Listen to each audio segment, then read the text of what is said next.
Ukrainian President Vladimir Zelensky has made another statement saying invaders cannot conquer us, despite thousands continuing to flee the country. Well, as the humanitarian crisis continues to deepen, the UK government has agreed to pay people here £350 a month if they open their homes to refugees. Well, let's talk to Paul Hawkins, who's on the Ukrainian-Romanian border this morning. And Paul, I mean, that message isn't going to filter down to people there at this point today, but just what is happening in terms of the numbers heading into Romania? Well, with the latest information we have, Stephen, from the Romanian border police is that, and this is from Thursday, 21,000 Ukrainians entered Romania. That is down 11% on the previous day. 8,000 of them through the border behind me. That's one of several crossings on the Ukrainian-Romanian border. So the total number of people, 344,000 that have entered Romania. 80% of them have left and transited through to other countries, and that leaves 84,000 people in Romania.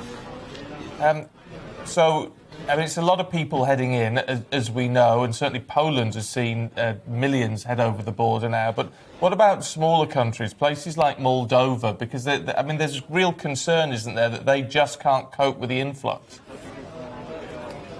Yeah, absolutely. Moldova, strong ties historically and economically to Romania.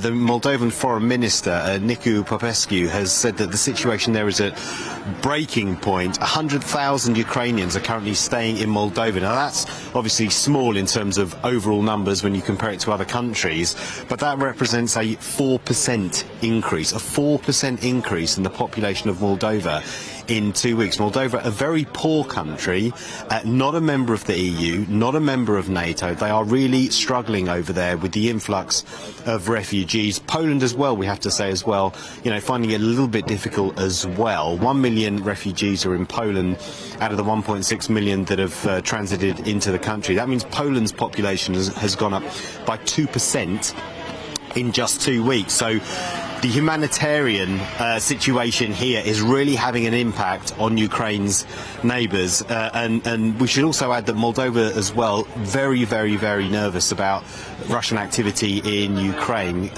When you consider there is a part of Moldova called Transnistria. It's a small strip of land between Ukraine and Moldova. It's just a little bit bigger than, say, Suffolk, to give you an idea of the size. About 500,000 people there. A third of them are ethnic Russian. Now, internationally, it's not recognised as a part of Russia, but it relies heavily on money from the Kremlin. There are 1,300 troops there. A lot of people there are very nervous that, Moldova could be next after Ukraine. OK, Paul, we're going to catch up with you a little bit later on, but for now, thank you.